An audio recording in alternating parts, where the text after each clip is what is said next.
She ghosted me, Ryan. Meghan Markle ghosted me. Did she?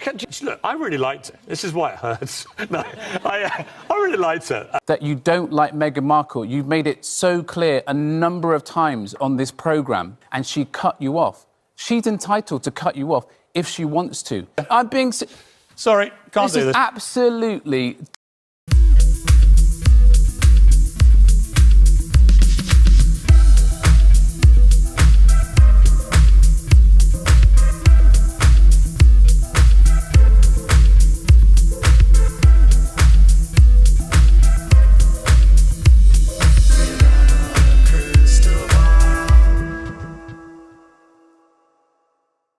It's Katie from Without a Crystal Ball. We have some updates on the Meghan and Harry story, and I like to be balanced, and I also like to provide both sides. So the Queen has spoken and released a statement, and I feel like we should talk about it, but then there's also been some movement in the British media involving Piers Morgan, who I cannot stand, and this was happening this morning like in fast-paced movements, and I was like, okay, I want to talk about this because one, it just resonated with me so much knowing that yesterday was International Women's Day and then knowing how Piers responded to the interview. So whether you like Meghan or not, she brought up some issues in this interview that a lot of people were very concerned about, including the royal family. In fact, the royal family responded to many of the allegations, including the racial issues and just overall the sentiments that Harry and Meghan brought up, and they didn't deny things. So the royal family issued this statement.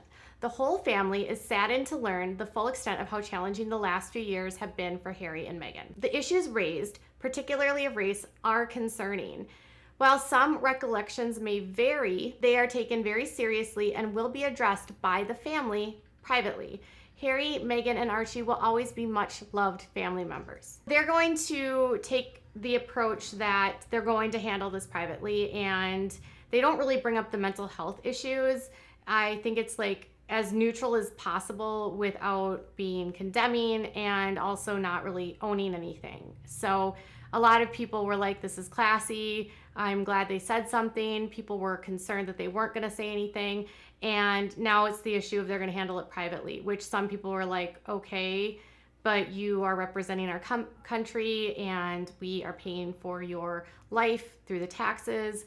So I think there was some overall concern. But I think it's a fine statement. I wish they would address the mental health issue personally, because that's such a huge component of what she experienced. And they also did not address anything related to the press not protecting her, that kind of stuff. Perhaps this will open up some dialogues between Harry and his family, or not. I don't really know. But at this point, that's what the Queen has said. On social media, now there's a very large amount of people that are upset with Harry and Meghan. Some people are like, oh, they just want publicity. Oh, they just want to trash the family. I can't believe they would do this to the royal queen when Philip's in the hospital.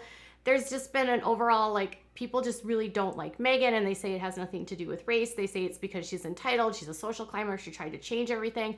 And I'm learning from a lot of you guys that are British and or from the UK or the colonies that the monarchy is very special to you, some of you, and the institution is what matters to you, and the sacredity and the traditions of the institution are important.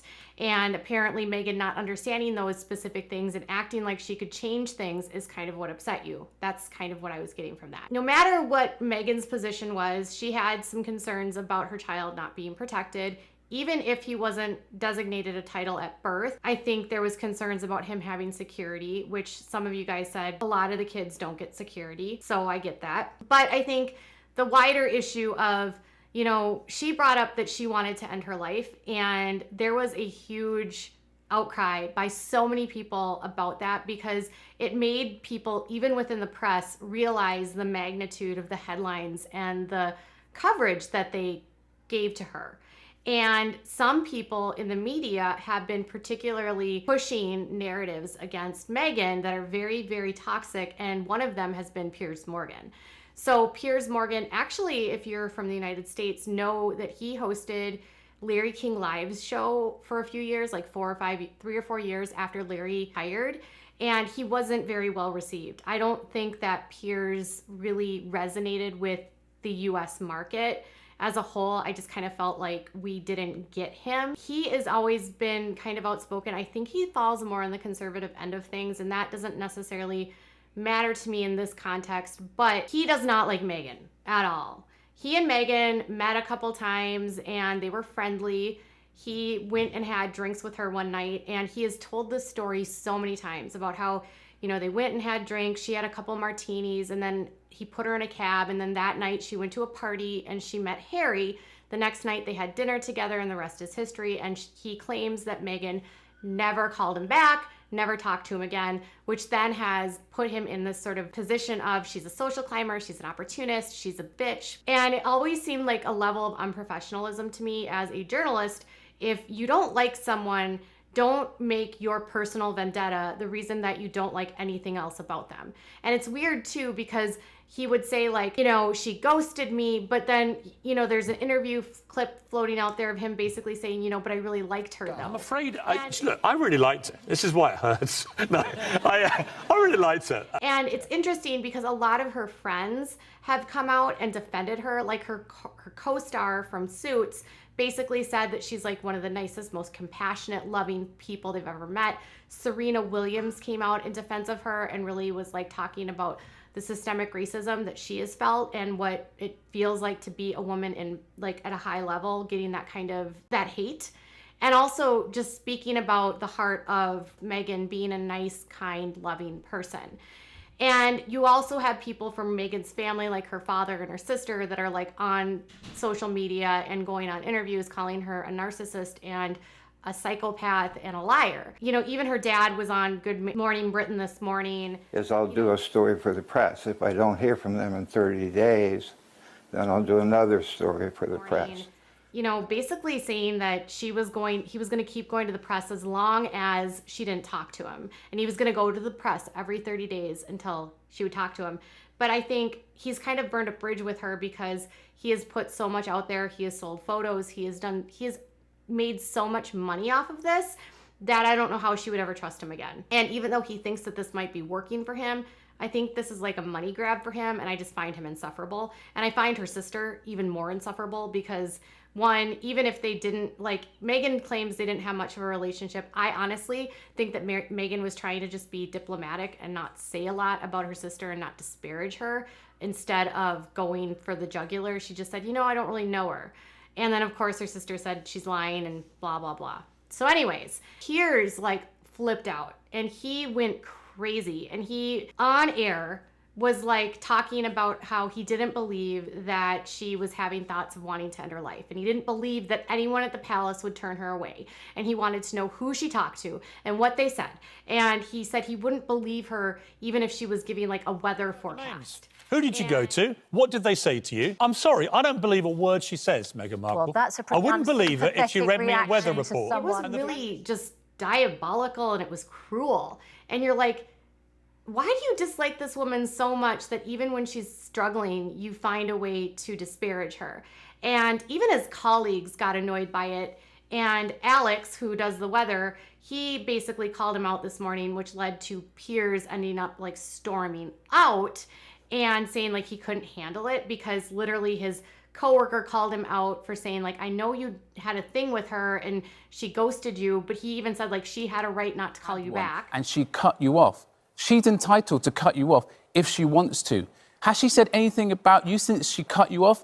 Sorry, can't do this. This is absolutely diabolical behaviour. He storms off, and then suddenly an investigation is opened, and then the next thing you know, he's handing in his resignation to Good Morning Britain. This happened so fast this morning, and this is what happens. So ITV, that actually hosts the show Good Morning Britain, said this. Following discussions with ITV, Piers Morgan has decided now is the time to leave Good Morning Britain. ITV has accepted this decision and has nothing further to add. And then they continued by saying the announcement comes after broadcasting regulators, OFcom, launched an investigation after receiving more than 41,000 complaints regarding a comment made by the presenter following Harry and Meghan's interview with Oprah Winfrey. After the clip aired of Meghan discussing her issues with mental health and thoughts the royal officials' knowledge of them, Morgan said during the program, "I'm sorry, I don't believe a word she says." And he continued by saying, "I wouldn't believe her if she read me a weather report." And then OFcom says, "We have launched an investigation into Monday's episode of Good Morning Britain under our harm and offense rules." Basically open this investigation. I guess in Britain, the government branch can investigate if speech that's used on air is offensive and harmful. They don't have the same freedom of speech laws that we have in the United States, which was one of the huge parts of when the United States won the Revolutionary War. We wanted like freedom of speech, freedom of the press, freedom of, religion, separation from church and state. There's a lot of things that the American like our forefathers, George Washington, they didn't want to be a part of in the United States. And that's what we fought for here. And they just don't have that same freedom of speech in Britain. And so they can have launch government investigations. Pierce getting tons of negative feedback, like his name has been trending on Twitter and everyone's outraged. And so he walked back everything this morning and he said, "When we talked about this yesterday, I said an all-encompassing thing like I don't believe what Meghan Markle is saying generally in this interview. I still have serious concerns about the veracity of a lot of what she said, but let me state on the record my position about mental illness and on ending your life. These are clearly extremely serious things that should have been taken extremely seriously, and if someone is feeling that way, they should get treatment and help they need every time." It's weird though, because he literally said like, "Who are you gonna talk, like, I wanna know the names of who you talked to, and I can't believe they wouldn't have helped you." So he was clearly saying that he didn't believe her about those claims. And I don't care who you are and what you're thinking and what you think about the situation. When someone makes a claim about not wanting to live, you take that seriously. And you just don't question it.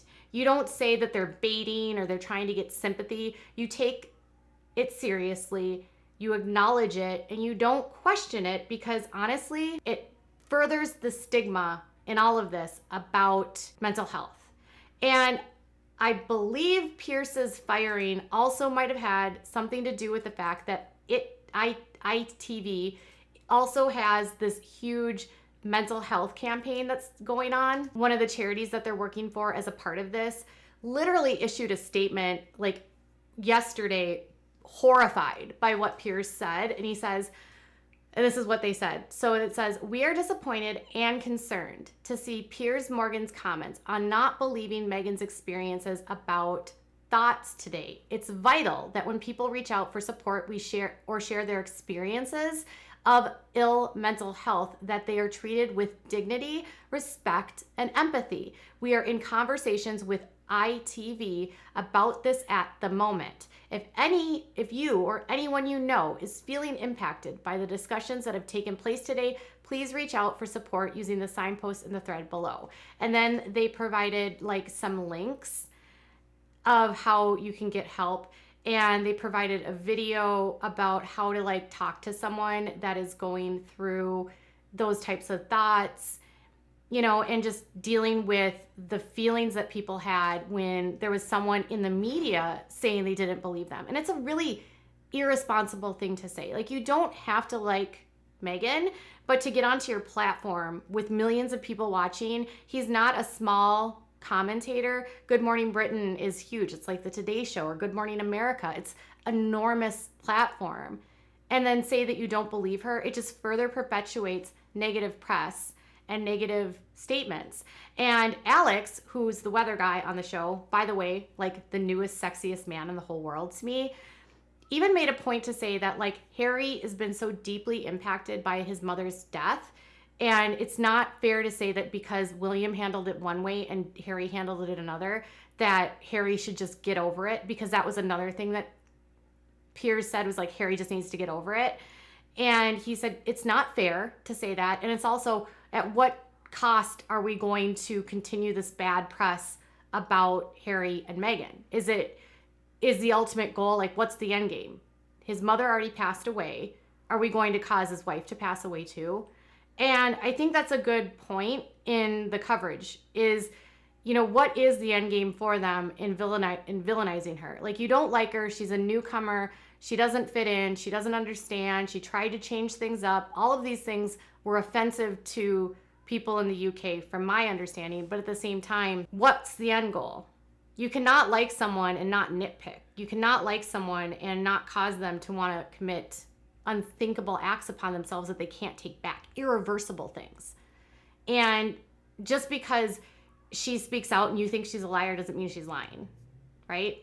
I think there's some things that she might have said where she was not either telling the whole truth or she was holding back information to be maybe diplomatic or not disparage. And I think there were other things that were truthful. And I think you can't argue with someone who is a person of color who has experienced what they believe to be racism. I'm not a person of color, so I can't say her experience, but you can't argue with her experience.